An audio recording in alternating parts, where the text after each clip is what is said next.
देखो बेटा, सिद्ध करो कि किसी वृत्त के व्यास। तो देखो, आप एक व्रत बनाएंगे। सबसे पहले तो आपने ये आपका एक व्रत है ना? ठीक है ना? 2 मिनट यार, ये व्रत है भैया, ठीक है। अब इस व्रत के व्यास, तो भैया तो इसका सेंटर और ये इसका व्यास है। किसी व्रत के व्यास, तो व्यास ए बी इसका व्यास है, ओ इसका क्या है? सेंटर है।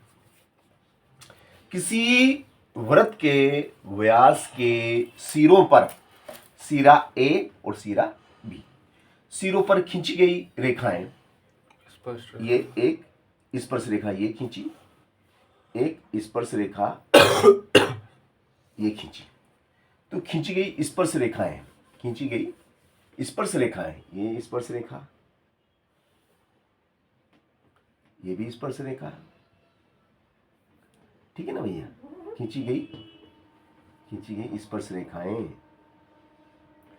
है ना? ये आपकी स्पर्श रेखा हो जाएगी सी डी ई एफ। खींची गई स्पर्श रेखाएं समांतर होती हैं। ये हमें सिद्ध करना है कि रेखाएं, हमें सिद्ध क्या करना है? सिद्ध करना है कि सी डी समांतर ई एफ।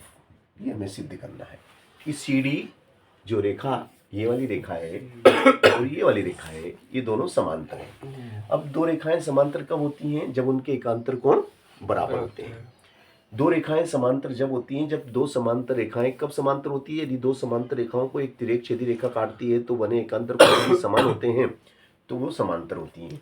अब ये ए बी क्या है? ए बी तिर्यक छेदी रेखा है। यह ए बी क्या हो जाएगा? आपका एक तिर्यक छेदी रेखा हो जाएगा। यानी कि देखिएगा, आप ध्यान से देखिएगा कि इधर बनने वाला कोण कितने का है? 90 का। और इधर बनने वाला कोण कितने का है? 90 का। ये भी 90 का।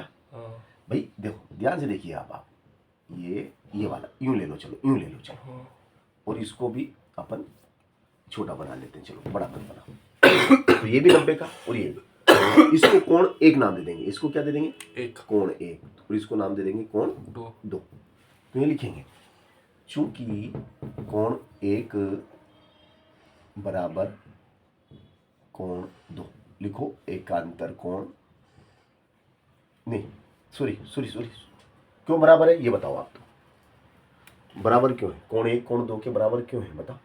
ये दोनों में 90 डिग्री है। 90 डिग्री के हैं भैया, दोनों 90 डिग्री के हैं। ये भी 90 का बन रहा है और ये भी 90 का बन रहा है। कॉमन सेंस वाली बात हो जाती है। अब देखिएगा भाई साहब, एक और बात, ये वाला कोण और वो वाला, ये वाला कोण, दोनों भी इसको नाम दे देंगे 3, इसको दे देंगे 4। ये भी बराबर होंगे कि नहीं? तो यहाँ लिख देंगे, है ना?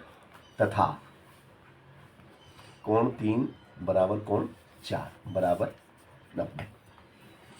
ठीक है ना? अब हम यहाँ क्या लिखेंगे? चूंकि एकांतर कोण बराबर हैं, यहाँ लिखेंगे आप सिंस एकांतर कोण बराबर हैं, एकांतर कोण बराबर है, एकांतर कोण बराबर है। भाई एकांतर कोण बराबर है, मतलब फिर वो भी बराबर हो गया, C D and E F भी बराबर हो गया। तथा ए बी क्या कर रही है? इसको सी डी को और ई एफ को, सी डी और ई एफ, सी डी और ई एफ को ए और बी पे प्रतिच्छेद करती है। ए बी तिर्यक छेदी रेखा है, तिर्यक छेदी छेद करती है, तिर्यक छेदी रेखा है। इसलिए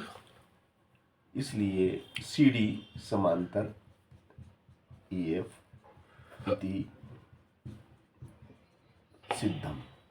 ये मैंने आपको 2 नंबर का महत्वपूर्ण सवाल करके